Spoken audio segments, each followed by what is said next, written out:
Pero sigurado, mga kababayan, yung mga DDS na nasalanta ng bagyo, tinamaan ng lindol, kasama sila sa tumatanggap ng ayuda mula sa ating administrasyon. Pero yung kanilang idolo na gustong iupong presidente, alam po ninyo kung nasaan? Ayan yung idolo nila na leader na gustong ipalit, hindi man nagtatrabaho. Nasa nasa Lakwatsa.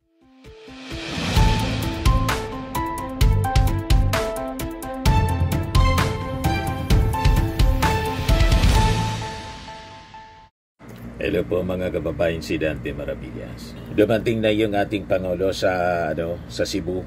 Una niyang binisita yung Liloan na Cebu base dito sa report ng The Freeman. Kasama si Tourism Secretary Frasco at si Congressman Duke Frasco.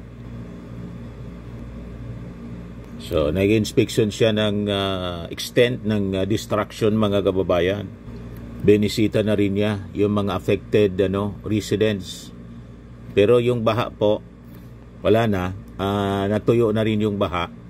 Kasama yung ating Pangulo as announced by Secretary Dizon kahapon na nauna po na bumisita sa Cebu. Ngayon si DSWD Secretary Win Gatchalian. Yan po. As usual, patuloy pa rin ang pang-insulto mga kababayan ng mga DDS sa kanya habang nagtatrabaho yung ating presidente. Yan. Lights, camera, action, klaruha, jod, ang posing. Dagana, kamera, daming kamera, action. Smiling face, ma'am, kaano ka ma'am? Ngisi-ngisi naman ka ma'am.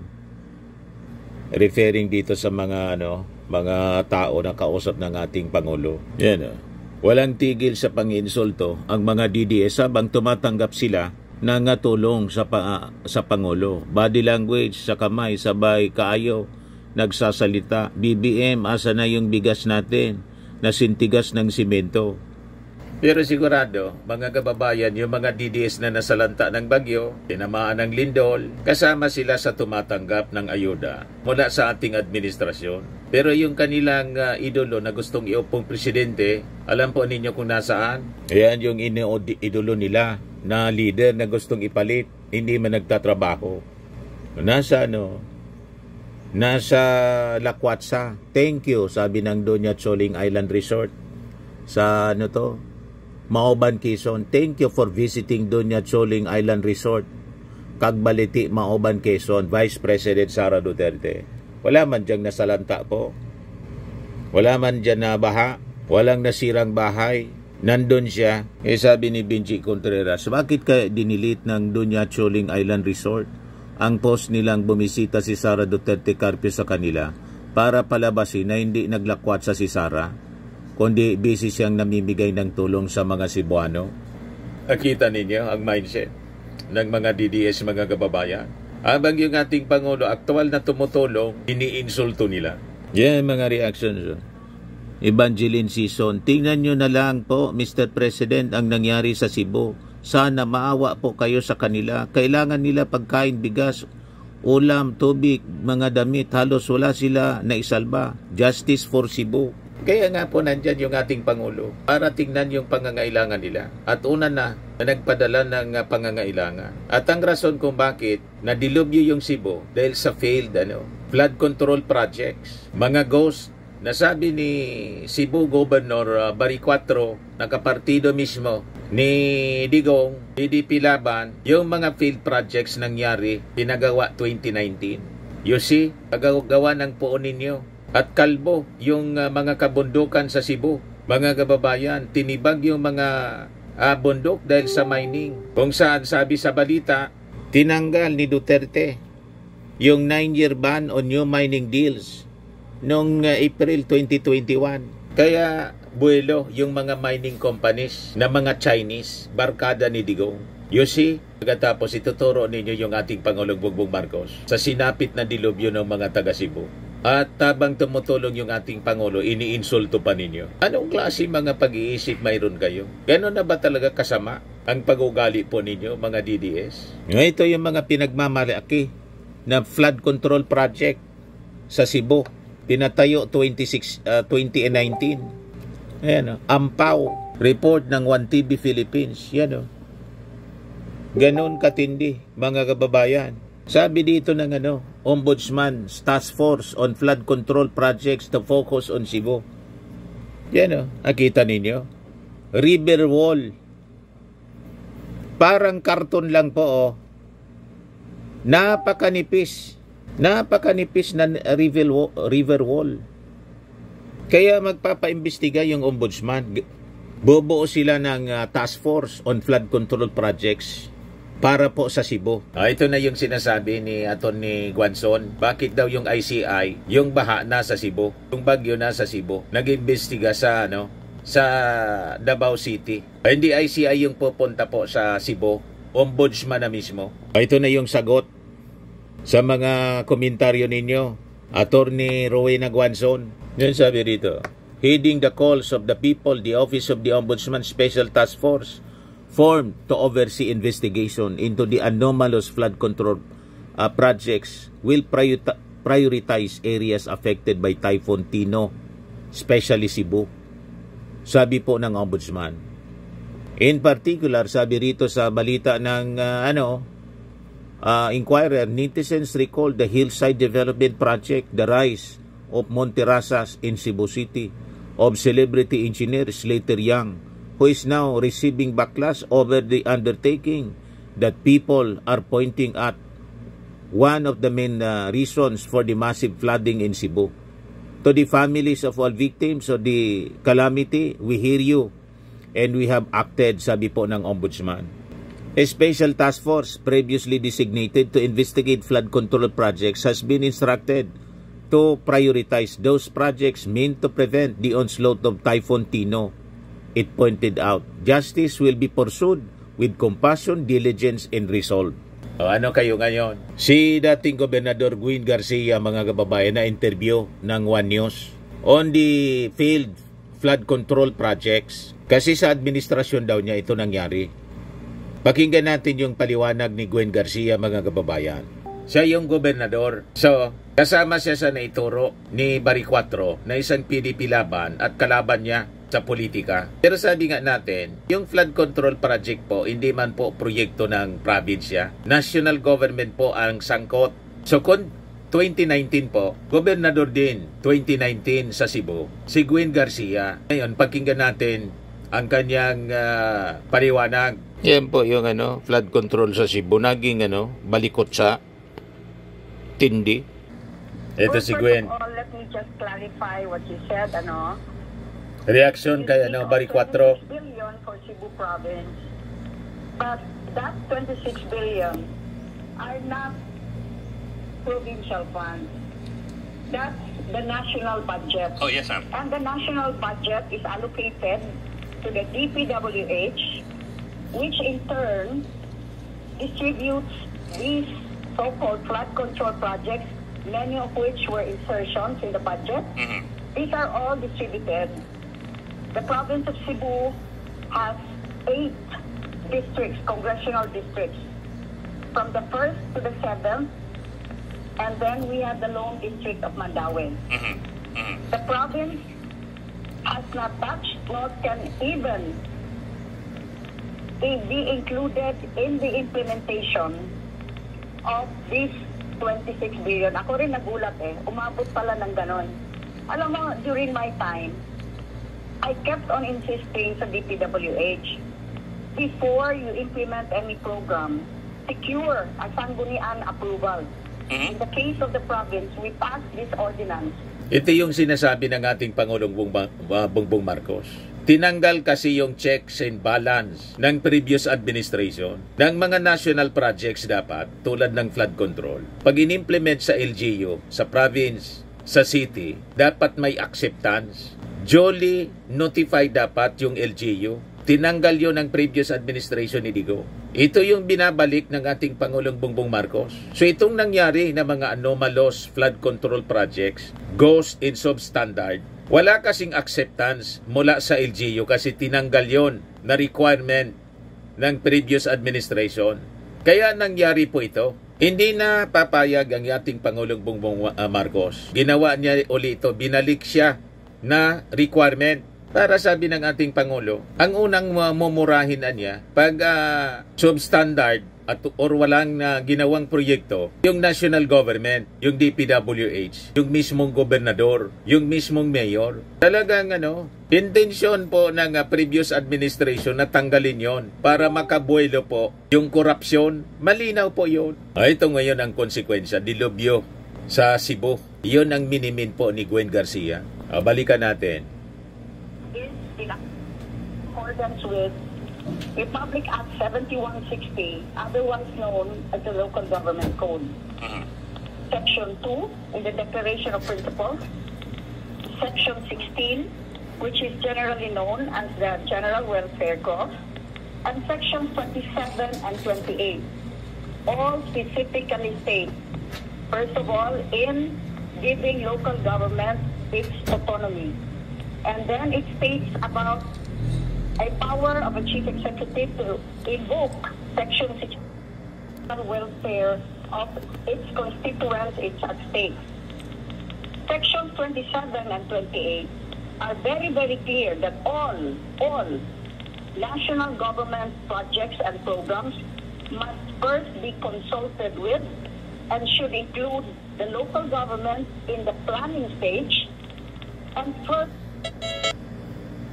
government authorities may not implement any program or project without prior approval from the Sangguniang. Yes, ma'am. Ang nasa local government code, Sangguniang lang. And we know very well, meron tayong, sa barangay, Sangguniang barangay, meron tayong sa Sangguniang bayan, Sangguniang panglungsod.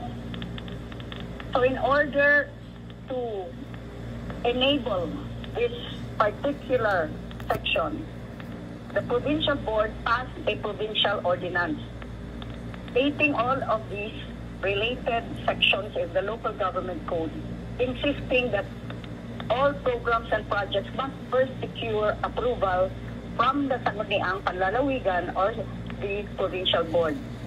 Yes, ma'am. We have a provincial development council meeting prior to the enactment of our budget or even the submission from the chief executive to the Sangguniang Panlalawigan of the annual budget. Yes, ma'am. And we also call on all national government, that is a requirement, we call all national government agencies to present their proposed projects and programs for the following year. And we approve this. But how could we even have any inkling na these are insertions na pala merong mga flood control after, it starts, that starts with the national expenditure. That's the NEP, National Expenditure Program. It goes on to become the General Appropriations Budget, and then it's enacted into law, and that becomes the GAA, or the General Appropriation Act. As far as kami, mga local governments, yung pinapakita lang sa amin, yung kanilang pre-propose.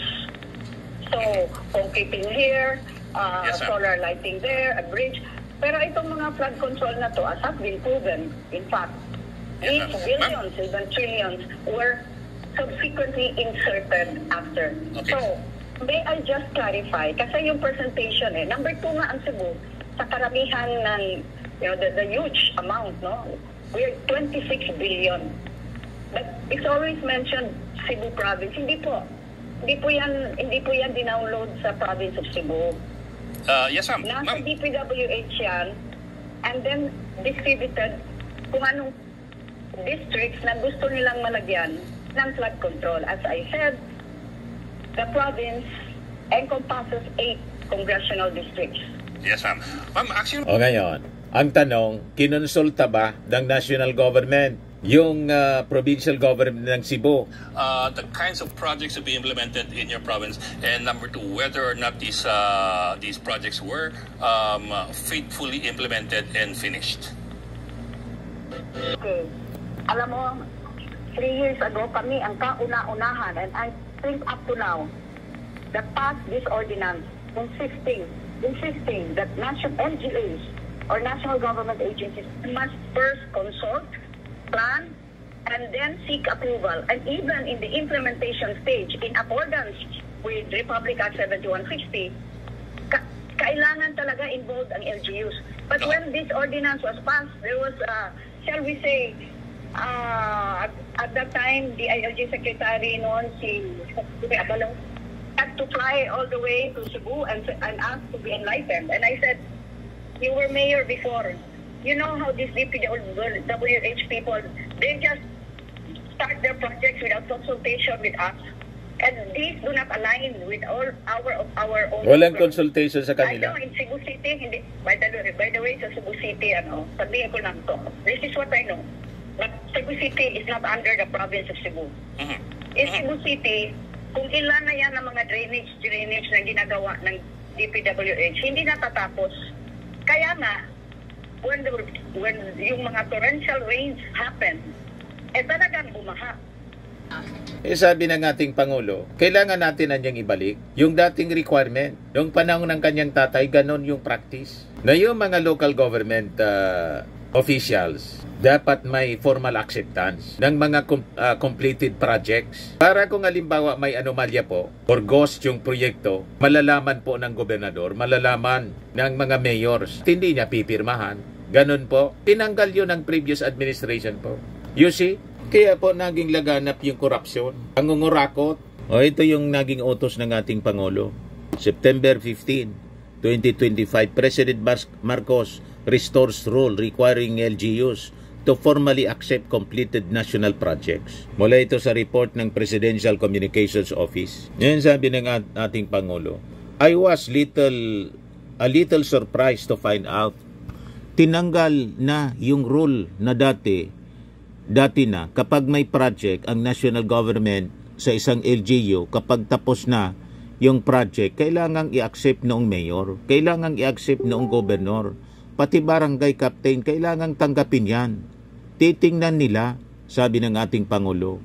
And this is an important safeguard dahil kapag nasa LGU ka, hindi mo naman pinagkakakitaan yung project. Kaya ang maliwanag, ito'y titingnan ninyo talaga na tama na yung kalsada ay 8 inches talaga yung konkreto. Kapag may asphalt overlay, ay makapal talaga yung asphalt overlay, yung flood control, lahat yan, sabi ng ating Pangulo. Maalala ko, nung governor ako, walang pwedeng sabihin completed kung hindi accepted ng local government. Ibabalik natin yon. Tinanggal nila in the last administration. We're putting it back because that is one of the best safeguards that we have. Sinong tumanggal? Sabi ng ating Pangulo, ng previous administration. Kaya massive yung corruption po. Grabe yung sabuatan. Asa pa kayo kung bakit tumindi yung korupsyon at ito yung konsekwensya, dilubyo sa Cebu. Tapos ituturo ninyo yung ating Pangulong Bongbong Marcos. Isabi mismo, napakalinaw yung revelasyon. Pasabog ni Bari 4, Governor Bari 4, 2019 anya nangyari. Yan ang pangyayari, mga kababayan. Kung hindi ghost, substandard. Dagdagan pa, mga kababayan, ang mining. Ito yung resulta. Yan ang resulta, mga kababayan. Yan ang consequence. Mga kababayan.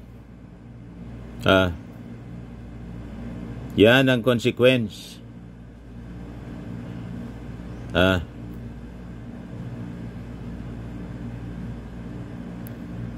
Yan ang consequence. Tapos isisisi ninyo sa ating Pangulong Bongbong Marcos. Yan ang consequence. Yan. You see? Yan ang consequence. Yan. Tapos ituturo yung ating Pangulong Bongbong Marcos. Isisisi ninyo sa ating Pangulong Bongbong. Tapos yung ating Pangulo, mga kababayan, nasa pag-asikaso para tumulong, iniinsulto pa ninyo. Pinagsasalitaan pa ninyo ng mga masasama. Anong uri ng klaseng tao kayo? Di ba po? Yan ang consequence. Yan. Yan ang consequence. Pala 6, probe of Cebu flood control projects after Typhoon Tino. Nasaan ang 343 flood control projects ni Duterte sa Cebu mula 2016 to 2022? Ayan, no? Yan ang consequence. Mismong si hinahanap 26 billion projects after deadly floods. Si Barry 4 mismo ang nagsabi. Kaya iniutos ng Office of the Ombudsman sa Special Task Force bigyang prioridad ang investigasyon sa flood control projects sa Cebu.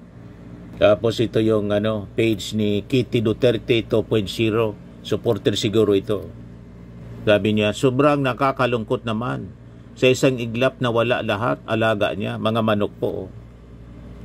Sa isang iglap, ubos lahat ng alaga niyang manok. Malinaw po kung sino yung Salarino. Duterte lifts 9-year ban on new mining deals. Ano pa sabi dyan? Cebu flood control projects, kung di ghost substandard. Corruption nagsimula 2019. Sabi mismo ni Barry 4, ano kayo ngayon mga DDS na sige ang panira sa ating Pangulong Bongbong? Nasa pagtrabaho yung ating Pangulo para sakluluan yung mga nasalanta. Iniinsulto pa ninyo. Di ba po? Mga kababayan, sub-sub sa pagtatrabaho yung ating Pangulo, iinsultuin pa ninyo. Anong klaseng mga nilalang kayo?